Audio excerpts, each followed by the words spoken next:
Case देखते हैं उसका मेडिसिन का ब्रायोनिया एल्वा का। तो ब्रायोनिया एल्वा में क्या होता है, सारी की सारी म्यूकस मेम्ब्रेन क्या होती है, ड्राई हो जाती है, ड्राई हो जाएगी सारी की सारी, बिल्कुल ड्राई हो जाएंगी, चाहे कोई सी भी हो म्यूकस मेम्ब्रेन सारी की सारी ड्राई हो जाएंगी। और उसमें दिक्कत सबसे बड़ी ये होती है कि चलने पे एग्रावेशन होता है, यानी चलने पे उसको बहुत ज़्यादा दिक्कत होती है, लेकिन जैसे लेटा रहेगा बैठा रहेगा तो उसको आराम होगा। लेकिन इसमें रस्टॉक्स में उल्टा होता है।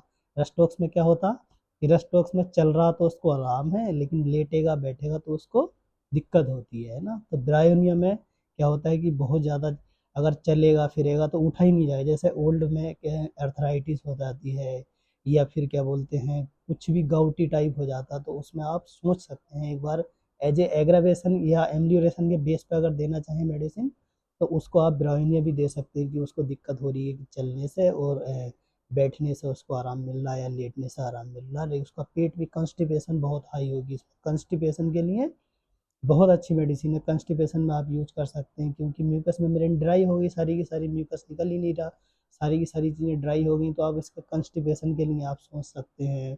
और दूसरी है ड्राई कफ के लिए आप सोच सकते हैं, क्योंकि ड्राई हो गई सारी म्यूकस मेम्ब्रेन, तो ड्राई कफ के लिए भी आप सोच सकते हैं। ड्राई कफ में भी बहुत अच्छा काम करती है ब्रायोनिया एल्बा।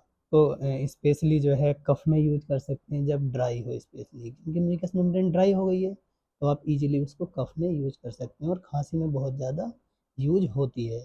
और दूसरी चीज़ क्या है, इसका माइंड कैसा होगा, बहुत ज़्यादा इरिटेबल होगा। सारी चीज़ें म्यूकस मेम्ब्रेन ड्राई है तो हर चीज़ से इरिटेबिलिटी होगी, कंस्टिपेशन होगी तब इरिटेबल, चल रहा दिक्कत हो रही है म्यूकस मेम्ब्रेन ड्राई है, खांसी हो रही है तो ड्राई है तो इरिटेबल हो रहा है। और ये जो है होता कैसा है पेशेंट, इसका माइंड ये जो है सारी की सारी बिजनेस की बातें करेगा, यानी उसका माइंड कैसा होता है, बिजनेस बिजनेस के बारे में सारी की सारी बातें करेगा। लेकिन इसमें स्पेशल यही है कि जब क्या बोलते हैं म्यूकस मेम्ब्रेन ड्राई है, तो फिर उसे एक्सेसिव थर्स्ट भी होगी, यानी जब म्यूकस मेम्ब्रेन ड्राई है जाहिर सी बात है प्यास उसको बहुत ज़्यादा लगेगी, तो पानी भी बहुत ज़्यादा पिएगा, प्यास लगेगी उसको, क्योंकि म्यूकस मेम्ब्रेन ड्राई है।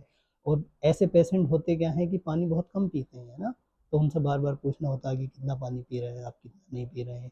अगर ऐसे पेशेंट को पानी पिला दिया जाए तो हो सकता है कि उनकी दिक्कतें पानी से ही ठीक हो जाए। लेकिन म्यूकस मेम्ब्रेन बहुत ज़्यादा ड्राई है तो हो सकता है हमें मेडिसिन का भी सहारा लेना पड़े। अगर ऐसा पेशेंट कोई आता है जिसकी म्यूकस मेम्ब्रेन बहुत ड्राई है, अगर वो बता रहा है कि मैं खांस रहा हूँ तब भी सूखी खांसी है, मैं टॉयलेट जाता हूँ या वॉशरूम जाता हूँ तो सारी की सारी फीकल मैटर जो है बहुत ज़्यादा हार्ड आ रहा है स्टूल, और दूसरी ये है चलने में बहुत दिक्कत है, चल नहीं पा रहा हूँ, तो आप ये सोच सकते हैं।